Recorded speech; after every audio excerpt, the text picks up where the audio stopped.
Paper leak मामले में ATS SOG की बड़ी कार्रवाई हुई।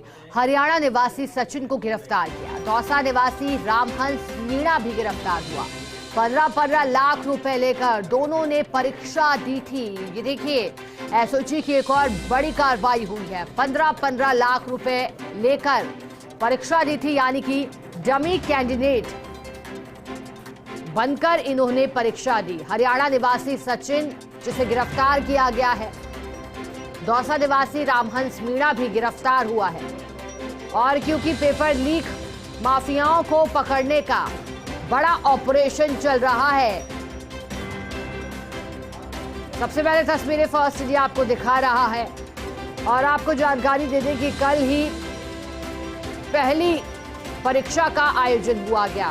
नई सरकार के बनने के बाद जो एक चुनौती से कम नहीं था, क्योंकि पेपर लीक का ये गिरोह जिस तरह से एक जाल बने बैठा है, कड़ी से कड़ी सुलझाते हुए एसओजी ने ये बड़ी कार्रवाई की है।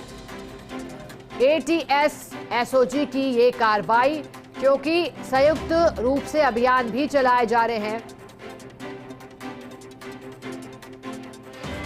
आपको बता दें कि नकल गिरोह को रोकने के लिए कानूनों को भी कड़ा किया गया था और ये साफ कर दिया गया है बीजेपी ने सत्ता में आते ही कि नकल गिरोहों को नहीं बख्शा जाएगा। छात्रों के भविष्य के साथ खिलवाड़ करने वालों को सलाखों के पीछे डाला जाएगा और इसी लिहाज से एसआईटी का भी गठन किया जा चुका है।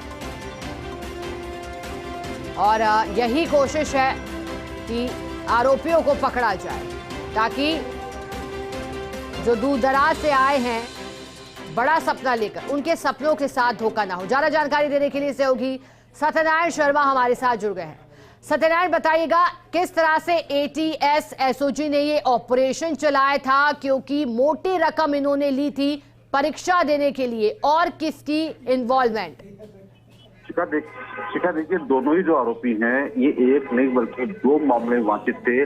कनिष्ठ अभियंता भर्ती परीक्षा जो 2020 में हुई थी उसमें ये वांछित थे, और साथ साथ वर्ष 2022 में जो माध्यमिक शिक्षा के लिए जो भर्ती परीक्षा हुई थी उसके अंदर ये वांछित चल रहे थे। 15-15 लाख रुपए लेकर इन्होंने परीक्षा दी थी। तो इस प्रकरण की जब जांच शुरू हुई तो जांच शुरू होने के बाद में 28 आरोपियों की गिरफ्तारी हुई, और 28 आरोपी गिरफ्तारी के बाद में एसओजी ने चार्जशीट उठाते हुए ये दो आरोपी गिरफ्तार किए, जिसमें एक जो सचिन है वो हरियाणा का रहने वाला है, वहीं जो दूसरा आरोपी है रामहंस वो जयपुर के पास दौसा का रहने वाला है।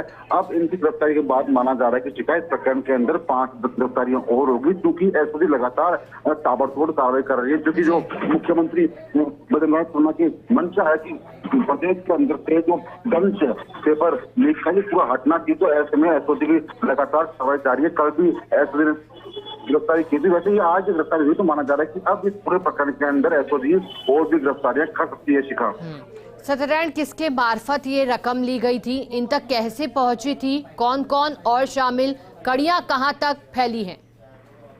देखिए, कड़ियां लगातार एसओजी ढूंढ रही है, और जैसे मैंने बताया आपको कि 28 आरोपी इन दोनों प्रकरणों के अंदर एसओजी गिरफ्तार कर चुकी है पहले से ही, और उन्हीं 28 से पूछताछ के बाद में इनका नाम सामने आया। तो जब इनका नाम सामने आया तो दोनों गिरफ्तार किया गया, और दोनों ने अपना जुर्म कबूल किया। शिखा, दोनों ने कहा कि 15-15 लाख रुपए लेके हम एसओजी परीक्षा में शामिल, जो भर्ती परीक्षा है उसमें शामिल हुए थे। और अब माना जा रहा है कि इनसे पूछताछ के अंदर जो मेन मुख्य वो बड़ा मगरमच्छ है वो एसओजी की हाथ से चढ़ेगा।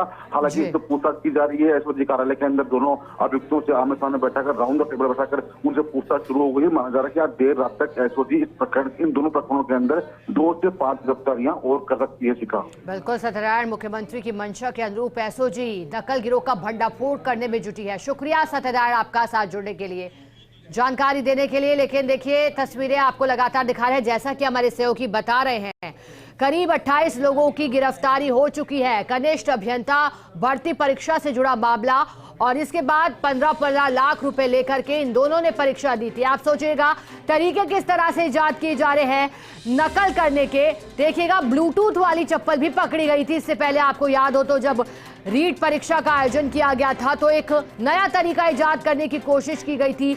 नकल गिरोह ने किस तरह से कोशिशें की हैं बेरोजगार छात्रों के भविष्य के साथ खिलवाड़ करने की, लेकिन सरकार तैयार है। सरकार ने कहा है कि नकल गिरोह के एक एक व्यक्ति को चिन्हित कर उस तक पहुंचा जाएगा, नहीं बख्शा जाएगा।